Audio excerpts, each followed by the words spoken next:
ચાલો જય શ્રી કૃષ્ણ. કેમ છો વિદ્યાર્થી મિત્રો? આજે આપણે ગુજરાતીની અંદર પૂરક વાચનમાં પહોંચ્યા છે, જેમની અંદર પાઠ છે ત્રીજો. જે પાઠ ત્રીજો છે એનું નામ છે ખીચડી પકાવું છું. પાઠનું નામ કેવું છે? ખીચડી પકાવું છું. એટલે આપણે એમ થાય કે રસોડાની વાત આવી કે જેની અંદર ખીચડી પકાવે છે. સાચે કેવું લાગે છે એવું. અને એનો મિનિંગ કંઈક બીજો છે. આપણે કહીએ ને કે આ તો કેવો છે, બહુ આપણા વાતુડિયા દોસ્તાર હોય ને તો આપણે એવું થાય ને કે વાતુડિયા બેનપણી હોય, આપણું મગજ ખાઈ ગઈ, ન કહીને આપણે મગજ પાકી ગયો. તો એવું જ ટાઈપ છે અહીંયા થોડું ભણવાનું આ પાઠની અંદર. જે પાઠ છે ખીચડી પકાવું છું એની અંદર પહેલા આપણે શબ્દ જોઈ લઈએ, પછી આપણે જોઈએ કે ખીચડી કેમ પાકે છે. ઓકે, તો હાલો શબ્દ સમજૂતી જોઈ લઈએ. જેની અંદર અદેખું, અદેખું એટલે કે બીજાની સારી સ્થિતિ દેખી ન ખમતા થતો દ્વેષ. એટલે બીજા ઉપર આપણે જે વ્યક્તિ હોય એ બીજા ઉપર સારું જોઈ ન શકે અને દ્વેષ મનમાં એની ખામી જ જોઈતા હોય, એને કહેવાય અદેખા. નસીબ, નસીબ એટલે કે ભાગ્ય, કિસ્મત. અધીરા, અધીરા એટલે કે ઉતાવળા. ચૂલો એટલે જે ચૂલો એટલે કે રાંધવા માટે બળતણ ગોઠવવાની કરાની જગ્યા હોય કે ગોઠવણ હોય ને એને ચૂલો કહીએ છીએ. ગામડાની અંદર જોઈએ કે 3 ઈંટો રાખીને બનાવે અથવા કોઈ માટીનો બનાવે તો એ ચૂલો કહેવાય. પછી છે ભૂંગળી. ભૂંગળી એટલે કે ચૂલામાં અગ્નિ પેટાવવા માટેની ફૂંકણી પોલી નળી છે. નળી હોય, તમે ગામડે ગયા હોય જોયું હોય કે જેની અંદર ચૂલો પ્રગટતો ન હોય, એની અંદર અગ્નિ ન થતી હોય, તેના માટે ફૂંકણી હોય, ગોળ નળી હોય, એનાથી ફૂંક મારે તો એનાથી અગ્નિ પ્રગટ થાય. તો એની માટે એની ભૂંગળી કહેવાનું અથવા ફૂંકણી કહેવાય. પોલી નળી, આખી પોલી નળી હોય. હાંડલી, હાંડલી એટલે કે પોળું મોટું માટીનું, પોળા મોનું માટીનું એક વાસણ જે ઉપરથી મોટું પોળું હોય. બેવકૂફ, બેવકૂફ એટલે મૂર્ખ. તો આ શબ્દ સમજી લીધા. હજી કેટલાય એવા શબ્દ આવશે જે પાઠ સમજતા સમજતા સમજી લેશું. જેની અંદર પાઠનું નામ કેવું છે? ખીચડી પકાવું છું. તો કેવું હસવું આવે આપણે કે પાઠનું નામ કેવું છે? ખીચડી પકાવ. તો આની અંદર તમે જોશો તો આની અંદર આપણે છે બિરબલની એક ચતુરાઈ માટે જાણીતો છે. શું કીધું? બિરબલ છે. તમે બિરબલ નામ સાંભળ્યું છે ને, એના કિસ્સા તમે જોયા હશે, જોડકણા સાંભળ્યા હશે, ટૂચકો એનો સાંભળ્યો હશે. તો શું હોય? એની બિરબલની હંમેશા ચતુરાઈ માટે જાણીતો કે એની તમે એના નાના નાના સાંભળો વાર્તા, જોક્સ કે ગમે તે હોય તો એ ચતુરાઈ માટે જાણીતો. બિરબલ કેવો હતો? ચતુરાઈ હતો. તો અહીંયા અકબર બિરબલની એક ચતુરાઈની કથા આપેલી છે. શું શું કીધું છે અહીંયા આખા પાઠની અંદર? અકબર અને બિરબલની એક ચતુરાઈની કથા એટલે કે આખી વાર્તા અહીંયા આપેલી છે, જેમાં બિરબલ અને ચતુરાઈથી અદેખા ચોકીદારને બોધપાઠ ભણાવ્યો. શું કીધું છે? જેની અંદર બિરબલ છે એને એની ચતુરાઈથી અદેખા ચોકીદાર, તો એક ચોકીદાર એવો હોય છે અદેખો એટલે કે જે બીજાનું સારું ન જોઈ શકે, એ અદેખા ચોકીદારને બોધપાઠ ભણાવ્યો એટલે કે એને પાઠ ભણાવ્યો એટલે કે એને સમજાવ્યો. જુવાનને ન્યાય અપાયો અને અકબરની આંખ ખોલી આપી. એક જુવાન હતો, એનો જે ચોકીદાર અદેખો કર્યો એટલે કે એને એના પ્રત્યે દ્વેષ કર્યો. એ જોઈ ન શક્યો એની સ્થિતિ શું હતી. આપણે પાઠમાં વિસ્તારથી જોઈએ એટલે ખબર પડે. ઓકે, તો જુવાનને, એ જુવાન હતો એને ન્યાય આપ્યો છે અદેખાથી, અને છેલ્લે અકબરની આંખ ખુલી ગઈ એટલે કે જે અકબર રાજા હતો ને ત્યારે એ અકબરની આંખ ખુલી ગઈ એટલે કે એને સાચું જાણવા મળ્યું. આંખ ખુલી ગઈ એટલે સાચું જાણવા મળ્યું. જો આ પાઠની અંદર આપણે શબ્દોય સમજવાના છે, સાથે સાથે રૂઢિપ્રયોગ ઘણા આવશે આની અંદર. જે હું તમને કહેતી જઈશ આવશે ત્યારે આ રૂઢિપ્રયોગ છે, યાદ રાખજો. તો આંખ ખોલી આપી એટલે શું કહેવાય? એને આંખ ખોલી એટલે એને સમજાવ્યું છે. શિયાળાના દિવસો હતા, તો આપણે પાઠ વિસ્તારથી જોઈએ. શિયાળાના દિવસો હતા, કડકડતી ઠંડી પડતી હતી. શું કીધું? જેની અંદર શિયાળાના દિવસો હતા, જેની અંદર શિયાળાના દિવસો એટલે કેવી ઠંડી પડે. અત્યારે ઠંડી છે ને, જોવો છો ને તમે અત્યારે આ જાન્યુઆરીની અંદર કેવી ઠંડી પડે છે. આખી કડકડતી ઠંડી કે બહાર જવાનું આપણે શું બેડ નીચે પગ મૂકવાનો મન નથી થતો, એટલી ઠંડી છે. અત્યારે બેડ ઉપર સૂઈએ તો કેવું લાગે? ઠંડુ ઠંડુ લાગે. તો આવી રીતના આખું આપણે શિયાળાના દિવસો એટલે ઠંડી ખૂબ જ હોય. દરબારમાં બેઠા બેઠા અકબર બાદશાહના મનમાં એક વિચાર આવ્યો. શું કીધું? દરબાર હતો. દરબાર એટલે કે જ્યાં એની આખી દરબાર એટલે કે જે રાજાનો મહેલ હોય ને એની અંદર દરબાર ભરાય છે. એની અંદર ગામના લોકો અથવા બાર ગામથી આવે, જેની અંદર બધા બેઠા હોય. જેમાં અકબર બાદશાહના મનમાં એક વિચાર આવ્યો. જો અકબર બેઠો હતો દરબારમાં, રાજા અકબર રાજા હતા ત્યારે, એ બાદશાહ બેઠા હતા એટલે બાદશાહ એટલે કે રાજા, એ રાજા બેઠા હતા. એના મનમાં એક વિચાર આવ્યો કે તેમને દરબારીઓને પૂછ્યું, મહેલની પાસેના તળાવમાં આખી રાત ઠંડા પાણીમાં કોઈ ઉભો રહે ખરો? તો કેવો રાજાને, બાદશાહને કેવો મનમાં વિચાર કે એને પૂછ્યું, દરબારીમાં પૂછ્યું, એટલે કે જે સભા ભરાણી હોય ને રાજાની સભા, એને દરબારીઓ કહેવાય, જે બધા બેઠા હોય ને એ દરબારીઓને પૂછ્યું કે મહેલની પાસે મહેલ છે, જે અકબરનો જે મહેલ છે એની બાજુમાં એક મહેલ છે, એની બાજુમાં પાછું એક તળાવ છે, એ તળાવની અંદર આખી રાત ઠંડુ, તો શિયાળાનું તો કેવું ઠંડુ પાણી થઈ જાય, અડવાનું મન ન થાય ને, ઘરે નાવાનું મન ન થાય, તો તળાવ તો બહાર આખું ખુલ્લું હોય, તો એ તળાવની અંદર આખી રાત ઠંડા પાણીમાં કોઈ ઊભું રહે એવો ખરો પ્રશ્ન કર્યો રાજાએ આખા દરબારમાં. તો એક દરબારી બોલ્યો કે નામદાર, દિલ કોરી નાખે એવી ઠંડી છે, બરફ જેવા ઠંડા પાણીમાં રહેવાની કોની છાતી ચાલે, ઉનાળો હોય તો કોઈ એવી હિંમત કરે છે. એક દરબારીએ શું કીધું કે એક દરબાર બોલ્યો કે નામદાર, નામદાર એટલે કે છે રાજાને પુકારવા માટે નામદાર કે દિલ કોરી નાખે, દિલ કોરી નાખવું એક રૂઢિપ્રયોગ આવ્યો, જો સાંભળજો, દિલ કોરી નાખવું એટલે શું થાય, રૂઢિપ્રયોગ એટલે કાળજુ ધ્રુજી જાય તેવી ઠંડી હતી. દિલ કોરી નાખે એટલે આપણું કાળજુ એટલે કે આપણું હૃદય આખું ધ્રુજી જાય એવી ઠંડી થઈ. એમાં બરફ જેવા ઠંડા પાણી, એકદમ બરફ જેવા ઠંડા પાણી છે, એમાં કોણ ઊભું રહે, છાતી ચાલે, છાતી ચાલવે પાછો રૂઢિપ્રયોગ આવ્યો બીજો, છાતી ચાલવું એટલે હિંમત હોવી, એની છાતી ચાલવી એટલે કે એવી કોની હિંમત હોય કે ઠંડા પાણીમાં ઊભા રહે, આખું બરફ જેવું ઠંડુ ઠંડુ પાણી છે. તો ઉનાળો હોય તો કોઈ હિંમત કરે કે શું કે છે કે ઉનાળો હોય તો કોઈ હિંમત કરે કે આખો દી તળાવમાં ઊભા રહે, અને શિયાળામાં તો કેવું ઠંડુ પાણી, આખો દી કોણ ઊભા રહે. તો ત્યાં તો બીજો દરબાર બોલી ઉઠ્યો કે ખુદાવદ, પૈસો અજીબ ચીજ છે, ઇનામની લાલચે કોઈ પણ જોખમ ખેડીએ ખરું. શું કીધું, એક બીજો દરબારી બોલ્યો કે ખુદાવદ એટલે ખુદાના જેવો, એટલે કે જે દરબારની અંદર ભગવાન જેવો હોય ને એવો માણસ બોલ્યો કે જેની પાસે પૈસો કેવી છે, પૈસો અજબ ચીજ છે, એટલે પૈસો એક અજબ ચીજ છે, એટલે કે પૈસો આપો ને એટલે પૈસા ઇનામની લાલચ આપો ને કે હું આ કામ કરી દઈશ તો આટલા પૈસા મળશે, તો એવી ઇનામની લાલચ આપશો ને તો કોઈ જોખમ ખેડે. તો જોખમ ખેડે એટલે જો પાછો રૂઢિપ્રયોગ આવ્યો, જોખમ ખેડવું એટલે જોખમ ખેડવું એટલે કે સાહસ કરે. તમે કોઈક ઇનામની લાલચ આપો તો કોઈક તમારું જોખમ એટલે કે સાહસ કરે ખરો. બાદશાહે મોટા ઇનામની જાહેરાત કરી, તો આ વાત એના મનમાં આવી કે ઠંડા પાણીમાં તળાવમાં આખો દિવસ કોણ ઊભું રહે, એમાં આવી રીતના દરબારે વાત કરી કે ઇનામની લાલચ આપો એટલે કોઈક ઊભા થઈ જાય, સાહસ ખેડે એવી રીતના. તો બાદશાહે સાચી કે એને કહી દીધું કે હું આ કામ તળાવમાં આખો દિવસ ઠંડા પાણીમાં ઊભા રહેશે તો હું એક મોટા ઇનામની જાહેરાત કરીશ, એવું કહી દીધું. તો 25 વર્ષના એક ગરીબ નવજુવાને આ ઇનામની શરત સ્વીકારી લીધી. શું કીધું, એની અંદર 25 વર્ષનો એક ગરીબ નવજુવાન હતો, એને આ ઇનામ સ્વીકારી લીધો.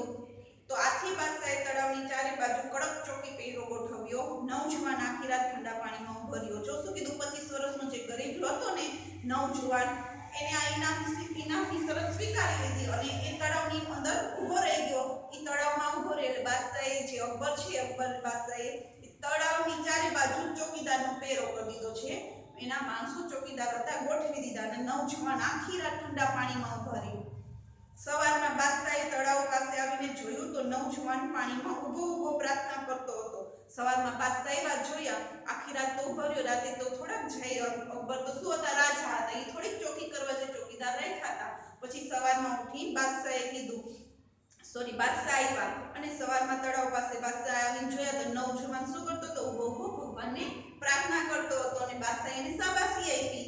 અને ત્યાં એક અદેખો ચોકીદાર બોલ્યો, હજુર, રાતે મેં એને તાપતો જોયો છે. શું કીધું, અદેખો. જો આવ્યું ને અદેખો શબ્દ સમજૂતી. અદેખો એટલે કે ઈર્ષાળુ, જેના આખું લાંબુ વાક્ય આપણે એક શબ્દ સમૂહ માટે બોલાય તો બીજાની સારી સ્થિતિ દેખી નો ખમતા દસ થતો દ્રેષ, તો એના માટે આવે અદેખો. એક શબ્દ સમૂહ માટે આટલું આપેલું હોય તો એક શબ્દ માટે અદેખું લખવાનું. તારી અંદર આપણે એક શબ્દ સમૂહ, રૂઢિપ્રયોગો, શબ્દ સમજૂતી, આવી રીતના આપણે 3 વસ્તુ સાથે પાઠમાં શીખતા જઈએ છીએ. જોયું ને, અદેખો એટલે ઈર્ષાળુ. તો આવી રીતના એક ઈર્ષાળુ ચોકીદાર બોલ્યો, હજુર, રાતે મેં એને તાપતા જોયો છે. શું કીધું કે એ તળાવમાં ઊભો તો ને તાપતા તાપતા મેં જોયો છે. જે ચોકીદાર રાખ્યા હતા ને રાતે પહેરાતા, જેની જોવા માટે પેરો કરતા હતા ને એને. તો નવજુવાન બોલી ઉઠ્યો, હું તાપતો હતો, આવો ગોળો શા માટે ગબડાવે છે? હું તો આખી રાત પાણીમાં ઊભો હતો, તું પોતે એનું સાક્ષી. શું કીધું, નવજુવાન જે છોકરો બોલ્યો એમ કીધું કે તાપતો હતો. તો સામે નવજુવાન પાણીમાં ઊભો હતો, એ બોલ્યો કે હું તો તાપતો હતો, આવો ગોળો શા માટે ગબડાવે છે? જો પાછો રૂઢિપ્રયોગ આવ્યો, ઘોડો શા માટે ગબડાવે છે? તો રૂઢિપ્રયોગમાં આવે એટલે શું કામે જૂઠું બોલવું, ગપ્પુ મારવું એવું થાય. શું કામે? ઘોડો શા માટે ગબડાવે છે? તો એનો રૂઢિપ્રયોગ થાય જૂઠું બોલવું અથવા ગપ્પો મારવો. તો એ ચોકીદારને એમ કહે છે, તું શું કામે જૂઠું બોલે છે? હું તાપતો તો એમ, હું તો આખી રાત પાણીમાં જ ઊભો હતો અને તું પોતે સાક્ષી છે. ચોકીદારને શું કે પોતે તું સાક્ષીદાર છો, સામે તો ઊભો હતો અને હું આખો દિવસ રાતે પાણીમાં જ ઊભો હતો, ક્યાંથી તાપતો હતો? તો ચોકીદાર બોલ્યો, મહેલમાંથી આવતા દીવાના પ્રકાશ તરફ નજર રાખી તું નહોતો ઊભો. શું કીધું ચોકીદાર બોલ્યો કે તું મહેલમાં છે. મહેલ એટલે કે જે રાજાનો અકબર હતો, તળાવ બાજુમાં જતો તો એ અકબરના મહેલમાંથી એને દીવાનો પ્રકાશ પડતો હતો. એટલે કે છે અંદર મહેલમાં જે લાઈટો થતી હતી, દીવા થતા તેનો પ્રકાશ તરફ નજર રાખીને ઊભો હતો. મહેલ સામે નજર રાખીને ઊભો હતો. ઘોડા જુવાને જવાબ આપ્યો, હા આખી રાત એ દીવાના પ્રકાશ તરફ મેં નજર રાખી હતી. તો ઘોડા જે જુવાન હતો એટલે કે જે 25 વર્ષનો ગરીબ નવજુવાન હતો એને કીધું, હા હું આખી રાત એ પ્રકાશ સામે તો નજર રાખીને જ ઊભો હતો, એટલે કે મહેલ સામે જોઈને જ ઊભો હતો. અદેખા ચોકીદારે કહ્યું, ત્યારે તને એ દીવાની ગરમી મળી ખરી ને? તો એ ગરમી મળી તેથી તું જીવતો રહ્યો. જો આ માણસ ઇનામને લાયક નથી. તો અદેખો ચોકીદાર હતો એને કીધું, ત્યારે તું જે લાઈટ સમૂહ જોતો હતો, મહેલના દીવા સમૂહ જોતો, પ્રકાશ સમૂહ જોતો હતો, તે દીવાની તને ગરમી મળતી હતી ખરા ને? એમ કીધું. અને ગરમી મળી એટલે તું જીવતો રહ્યો. નકર ઠંડા પાણીમાં આખો દિવસ ઉભા રહે એટલે શું થઈ જાય? માણસ અધમો થઈ જાય, કારણ કે એટલી ઠંડી હોય અને એના પગ પાણીમાં ઊભા હોય, આખા પાણીની અંદર ઊભા હોય એટલે શું થાય? ઠંડીને લીધે આપણું લોહી જામવા માંડે અંદર, આપણે ગરમી જોઈએ ઠંડીની અંદર. તો એવી રીતના એ કહે છે કે તે દીવાના પ્રકાશથી તે ગરમી મેળવી લીધી એટલે તું ઇનામને લાયક નથી. તો મહેલ તો આમ છે ને તળાવ આમ છે. તો બિચારો વિચારમાં પડી ગયો કે મેં એટલે પાછો ચોકીદાર એમ કહે છે, તું જીવતો એટલે જ દીવાનો પ્રકાશ તું જોતો તો એટલે કે જોવાથી થોડી ગરમી મળી જાય. તો આ માણસ ઇનામને લાયક નથી. ચોકીદાર એમ કીધું કે રાજા આ માણસ ઇનામને લાયક નથી. તો નવજુવાને ઇનામ આપ્યા વિના બાદશાહ ત્યાંથી ચાલી ગયા. તો એ નવજુવાનને ઇનામ આપ્યું નહીં અને બાદશાહ ઇનામ દીધા વગર અહીંયાથી વહી ગયા. જો કેવું થયું? એક અદેખા ચોકીદારને લીધે બિચારા નવજુવાન હતો એને ઇનામ મળ્યું નહીં. તો આવી રીતના નવજુવાન શું થઈ ગયો? નિરાશ થઈ ગયો બિચારો. એને કઈ ઇનામ મળ્યું ને ઇનામ માટે બિચારો ગરીબ હતો. એને લાલચ હતી કે હું આખી રાત ઊભો રહીશ પાણી સાહસ કર્યું, કારણ કે આમાં નક્કી ન હોય ઠંડા પાણીમાં આખો દી ઊભા રહે તો એનું લોહી જામ થઈ જાય, કદાચ મૃત્યુ થઈ જાય, કારણ કે આ એક સાહસ હતું. તો એને નિરાશ થઈ ગયો કે મેં આટલું મોટું સાહસ કર્યું ને મને રાજાએ ઇનામ દીધું નહીં. નિરાશ થઈ ગયો અને બીરબલ બહાર કામથી પાછો આવ્યો એટલે તેણે તેની પાસે જઈને બનેલી વાત રચેરચ કરી. શું કીધું? જ્યારે આ થયું હતું ત્યારે બીરબલ હતો નહીં, બીરબલ બહાર ગામ ગયો હતો. એટલે એ પાછો આવ્યો ત્યારે આ નવજુવાને એને પાસે જઈને બધી રચેરચ એટલે કે બધી ઝીણી વાત કરી કે આવી રીતના હું ગયો હતો અને પહેલેથી માંડી છેલ્લે સુધી કીધું. તો બીરબલે નવજુવાને કહ્યું, પણ ઝાડને જોખમમાં મૂકવાની શી જરૂર હતી? શું કીધું બીરબલે? જે બહારથી બીરબલ આવ્યો, બીરબલે નવજુવાન કીધું કે ઝાડને જોખમમાં શું કામ? કે જો પાછો રૂઢિપ્રયોગ આવ્યો, ઝાડને જોખમમાં મૂકવી એટલે કે જીવને નુકસાન પહોંચે તેવું કામ સ્વીકારવું. તો અહીંયા રૂઢિપ્રયોગની અંદર શું આવશે? ઝાડને જોખમમાં મૂકવી એટલે એનો જવાબ આવશે, અર્થ થશે કે જીવને નુકસાન પહોંચે એવું શું કામે તે કામ કર્યું, એવી શું કામે તારે જરૂર હતી? તો નવજુવાન કહ્યું, હું ગરીબ માણસ છું, ઇનામ મળે તે સારું, મારું નસીબ ખુલી જાય. શું કીધું? નવજુવાને કીધું કારણ કે એ ગરીબ હતો, એને ઇનામ મળે એવી લાલચ હતી. નસીબ એટલે કે એનું ભાગ્ય ખુલી જાય, કદાચ રાજા કંઈક સારું આપે તો એ ગરીબ હતો એનું ભાગ્ય ખુલી જાય, એનું કિસ્મત ખુલી જાય ને, એટલે હું ગયો તો સાહસ ખેડવા.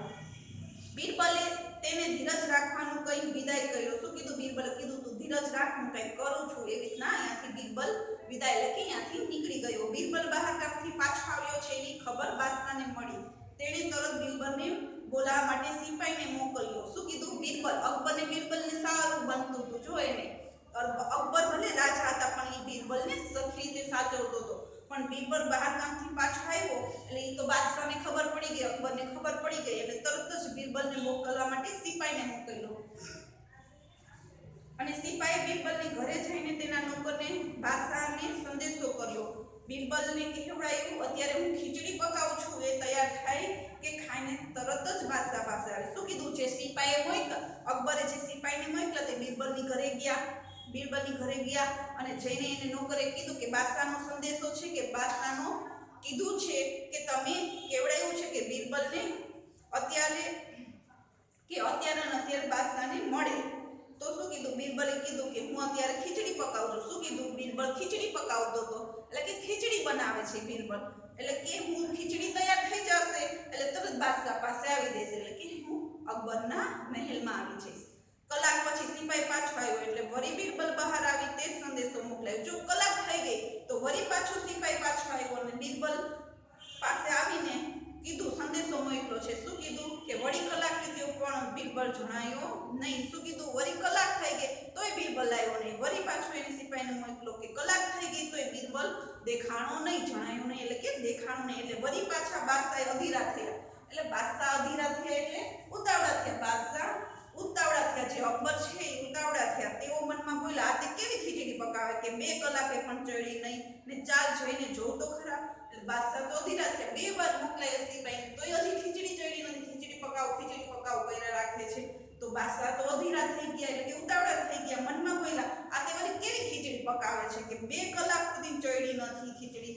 તો એને મનમાં એમ થયું ચાલ હું જઈને જોઉં કે બીરબલના ઘરે કેવી ખીચડી પકાવે છે. તો બાદશાહ પોતે 2-4 સરદારો અને સિપાઈઓ સાથે બીરબલને ત્યાં આવ્યા. શું કીધું બાદશાહ છે એટલે બાદશાહ તો એકલા ન જાય ભેગા તો 2-4 સરદારો સિપાઈઓ આખી ટોળી છે ને તો એની સાથે બીરબલના ઘરે ગયા બધાય. અને બીરબલ ઉતાવળો બહાર આવ્યો. તે બોલ્યો નામદાર કહો તો હું ભૂખ્યો આવે પણ ખીચડી હજી ચડી નથી. ખાતરી થતી ન હોય તો ચાલો જાતે જોઈ લો. શું કીધું તો બીરબલ એને ખબર પડી કે અકબર આવે છે, જે અકબર બાદશાહ છે એ આવે છે. તો બીરબલ સામે ઉતાવળો થઈને સામે બહાર આવ્યો અને કીધું બોલ્યો નામદાર એટલે કે જે એનાથી નીચે હોય તો શું કહીને બોલાવે નામદાર એટલે કે રાજાપદ કહીને બોલાવે કે હું તમે કીધું હોત તો હું ભૂખ્યો આવે તેટલું બધું કામ હતું તો પણ ખીચડી હજી ચડી નથી કે બધી 2 કલાક થઈ ગઈ તો એમ કીધું કે હજી ખીચડી ચડી નથી. તમને ખાતરી ન થતી તો આવીને જોઈ લો. એમ શું કીધું કે અંદર આવીને જોઈ લો. તો બાદશાહને હસવું આવ્યું. અંદર આવીને જોયું તો બાદશાહને હસવું આવ્યું. તો શેનું હસવું આવ્યું આપણે જોઈએ. તે ઘરના વાડામાં આવ્યા. તેમણે ત્યાં જે જોયું તેથી તેઓ આશ્ચર્યમાં ડૂબી ગયા. શું કીધું એના ઘરના વાડામાં રસોડું બનાવ્યું હતું. તે ઘરના વાડામાં આવ્યા તો એને જોયું તો આશ્ચર્યમાં ડૂબી જાવ. આશ્ચર્યમાં ડૂબી જાવ તો રૂઢિપ્રયોગ આવ્યો જોજો. એનો અર્થ થાય ખૂબ જ નવાઈ લાગી. આશ્ચર્યમાં ડૂબી જાવ એટલે એને જોયું જે બાદશાહ આવ્યા એને જોયું બીરબલના ઘરે વાડામાં તો એને આશ્ચર્યમાં ડૂબી ગયા એટલે કે એને ખૂબ જ નવાઈ લાગી કે 3 વાસ છે જમીન પર ઊભા રાખીને ત્રણેયને મથાળે સાથે બાંધ્યા છે. જે 3 વાસ હોય ને આપણે ખબર જ હોય કે 3 વાસ એટલે કે 3 લાકડીઓ જે વાસ હોય ને ગોળ ભૂંગરા જેવા હોય અને એવી લાકડી ટાઈપના જ હોય. તો એ 3 છે એ જમીનથી ઊભા રાખીને ત્રણેયને છેડે બાંધ્યા એટલે નીચે ટીપાઈ જેવું એટલે ટીપાઈ જેવું કર્યું છે. 3 નીચેથી ઉપર ભેગા કરી દીધા. નીચે 3 પાયા નોખા જેવી રીતના આપણે ટેબલ હોય ટીપાઈની અંદર 3 ટેબલ હોય ને આ ટેબલ હોય એની અંદર 4 પાયા હોય પણ આ ટીપાઈ છે 3 પાયા છે. 3 નીચેથી પોળાની ઉપરથી 3 ભેગા કરીને બાંધી દીધા છે એવું બનાવ્યું છે. તો 3 મથાળે સાથે બાંધી દીધા છે. બાંધેલા વાસની અધવચ એક હાંડલી ટાંગી છે. શું કીધું બાંધેલા વાસ છે વાસ બાંધ્યું છે ને 3 મોઢું ભેગું કરી દીધું. એની અંદર અધવચ એટલે કે વચોવચ એક હાંડલી ટાંગી છે. હાંડલી એટલે કે પેલા છે ને માટીની વાસણ હોય ને પોળો મોટો વાટકો છે પોળા મોઢાવાળું માટીનું વાસણ હોય ને એને હાંડલી કહેતા. તો ઈ પોળા મોઢાવાળું છે ઈ બાંધી દીધું છે દોરીથી. ત્રણેય છેડો છે વાસના છેડા ઉપર છે એની પાછું વચોવચ રાખ્યું છે હાંડલી. અને નીચે જમીન પર ચૂલો સળગાવ્યો છે. એમાંય પાછો નીચે આટલો ઉપર છે ઈ વાસ છે એમાંય વચોવચ એની હાંડલી અને નીચે શું કીધું ચૂલો સળગાવ્યો છે. ચૂલો સળગાવ્યો એટલે નીચે 3 ઈંટું જેવું રાખીને લાકડા રાખીને ચૂલો સળગાવ્યો છે. અને પાસે પાટલા પર બેસી બીરબલ લાકડાના નાના ટુકડા ચૂલામાં નાખ્યા રાખે છે અને ભૂંગળીથી ભડકો કર્યો. શું કીધું ચૂલા પાસે બેસીને પાટલા ઉપર બેસી ગયા બાજુમાં બીરબલ પાટલા પર બેસીને બીરબલ લાકડાના નાના ટુકડા નાખ્યા રાખે છે ચૂલામાં. એટલે પછી ભૂંગળી એટલે કે જે તમને મેં કીધું પોલી ભૂંગળી હોય પોલી નળી હોય એનાથી ફૂંક માર્યા રાખે એટલે શું થાય અગ્નિમાં જે ચૂલો કર્યો છે એ અગ્નિમાં ભડકો થાય. અને પછી તે હાંડલી તરફ જોયું. પછી રાજાએ હાંડલી તરફ જોયું તો બાદશાહને હસવું આવે. શું થયું આવું બધું જોયું બાદશાહને હસવું આવ્યું. તેમણે બીરબલને કહ્યું બીરબલ તું તો બેવકૂફ છે. શું કીધું આવું જોઈને હસવું આવ્યું ને અને બીરબલને કીધું તું તો બેવકૂફ છે એટલે કે તું હાવ મૂર્ખ છો. શું કીધું? મૂર્ખ છો, તારું મગજ તો ઠેકાણે છે કે નહીં? તે આ શું માંડ્યું છે? આ ચૂલાનો તાપ ઊંચે હાંડલીને કેવી રીતે પહોંચે? આમ તો તારી ખીચડી 7 દિવસે પણ ચડે નહીં. શું કીધું? તું મૂર્ખ છો. અને પાછો રૂઢિપ્રયોગ આવ્યો, મગજ ઠેકાણે છે કે નહીં? મગજ ઠેકાણે છે કે નહીં એનું શું હોય? મગજ ઠેકાણે ન હોવું એટલે એનો અર્થ થાય રૂઢિપ્રયોગ ગાઢપણમાં આવવું. એટલે કે એને કીધું કે તારું મગજ ઠેકાણે છે કે નહીં? આ શું માંડ્યું છે કે ચૂલાનો તાપ ઊંચે હાંડલે, આટલે સુધી તો હાંડલી હોય, નીચે ચૂલો જમીન ભાગે કર્યો છે, તો આટલો ઊંચો હાંડલો બાંધ્યો છે, નીચે ચૂલો કર્યો, તો તારી ખીચડી 7 દિવસ થાય ને તોય ન ચડે. કે 7 દિવસ થાય તોય ચડે નહીં. બિરબલે વળી ભૂંગળીથી ભડકો કર્યો અને તે બોલ્યો, નામદાર, આપ ભલે મને ડાયો ન ગણો, મને આશા છે કે ખીચડી ચડશે, મને સફળતા મળશે. શું કીધું? બિરબલે વળી એમાં ભૂંગળીથી ભડકો કર્યો જાય છે અને બોલતો જાય છે કે નામદાર, એટલે રાજાને માન સાથે બોલો એટલે નામદાર કે ભલે મને તમે ગાંડો ડાયો ન ગણો, કે મને ડાયો ન ગણો કાંઈ નહીં, મને આશા છે કે ખીચડી તો ચડી જ જશે, કે મને સફળતા જ છે, સફળતા મળશે જ. બાદશાહે કહ્યું, બિરબલ, મને તારી વાત સમજાતી નથી, તારા મનમાં શું છે ઝટ કહી દે. તો આવું બોલે છે એટલે રાજાને તો ખબર જ પડી જાય કે બિરબલ આમ કાંઈ બોલે નહીં, એના મનમાં કાંઈક હોય તો જ બોલે. તો બાદશાહે કહ્યું, તારા મનમાં બિરબલ, તારા મનમાં શું છે એ વાત સમજાતી નથી, તારા મનમાં જે હોય એની ઝટ કહી દે. બિરબલ બોલ્યો, દૂરથી મહેલના નાના દીવાની ગરમી નવજુવાનને મળી અને તેથી તે જીવી ગયો. તો દીવો તો દૂર હતો પણ આ ચૂલો તો હાંડલીની નજીક છે, મારી ખીચડી તો જરૂર રંધાશે. શું કીધું? બિરબલ બોલ્યો કે દૂરથી એટલે કે આ કોની વાત સંકળાયેલી છે ખીચડી હાઈરે? જે નવજુવાન હતો એ પાણીમાં 25 વર્ષનો નવજુવાન હતો ને, કે જેને ઇનામની લાલચે આખો દિવસ ઠંડા પાણીની અંદર તળાવમાં રહ્યો હતો, તેને દૂરથી મહેલના નાના દીવાની ગરમી નવજુવાનને મળી એટલે જીવતો રહી ગયો. તો તે તો દીવો તો દૂર હતો પણ આ ચૂલો તો હાંડલીથી નજીક છે, કારણ કે એનું અંતર છે, ગરમી મળતું હતું, મહેલ તો ઠેઠ દૂર હતો અને તળાવમાં હતું, તો હાંડલી તો આટલા જ અંતરે છે, નજીક છે એનાથી. તો એ તો હાંડલી તો ચૂલાની નજીક છે એટલે મારી ખીચડી જરૂર રંધાઈ જશે, એમ જો ટોન મારીને એને કીધું. તો પછી બિરબલ અદેખા સિપાઈ તરફ જોયું, તો આવી વાત કીધી ને તરત જે સિપાઈઓ હતો છે, અદેખો સિપાઈ, એમ કીધું હતું કે આ દીવાના પ્રકાશથી જીવતો રહ્યો, એ બોલ્યો તો ઈ સિપાઈ ભેગો આવ્યો તો, એના મું રાજાએ જોયું અને આને પૂછો, એ જરૂર કહેશે કે ખીચડી રંધાશે. તો જે સિપાઈ છે જેણે કીધું કે દીવાના પ્રકાશથી જીવતો રહ્યો, તો એ સિપાઈને રાજા કે સિપાઈને પૂછો કે ખીચડી ક્યારે રંધાશે, જરૂર રંધાઈ જશે કે નહીં? તો અદેખા સિપાઈનું મોં પડી ગયું. શું થયું? અદેખા જો મોં પડી ગયું, પાછો રૂઢિપ્રયોગ આવ્યો. મોં પડી ગયો એનો અર્થ થાય કે શરમિંદિત થઈ જાવ અથવા શરમથી નીચે જો. તો હવે એનેથી બિરબલે આવો બોલ્યો એટલે અદેખા સિપાઈનું મોં પડી ગયું અને નીચું જોઈ ગયો, નીચું માથું કરી જાવ એટલે શરમથી નીચે જોવું. આ બે રૂઢિપ્રયોગો છે. તો એ નીચું માથું કરીને ઊભો રહ્યો અને બાદશાહે બીજા સિપાહીને કહ્યું, પેલા નવજુવાનને મહેલમાં આવવાનું કહો અને તેને કહે છે કે તારું ઇનામ તને મળશે. શું કીધું? પછી આવું બિરબલે કહ્યું એટલે બાદશાહે તરત જ બીજા સિપાહીને કીધું કે જે પેલો નવજુવાન હતો એને મહેલમાં આવવાનું કહો અને એને કહેજો કે તારું ઇનામ તને જરૂર મળી જશે. એટલે એને રાજાએ ઇનામ આપવું પડ્યું. તો આવી રીતના અદેખા સિપાહીથી બિચારા ગરીબને ન્યાય મેળવ્યો. કોને? બિરબલે ન્યાય અપાયો. તો આ પાઠ તમને સમજાણો હશે એવી મારી આશા છે. જય શ્રી કૃષ્ણ. હવે નેક્સ્ટ પીરિયડમાં મળશું.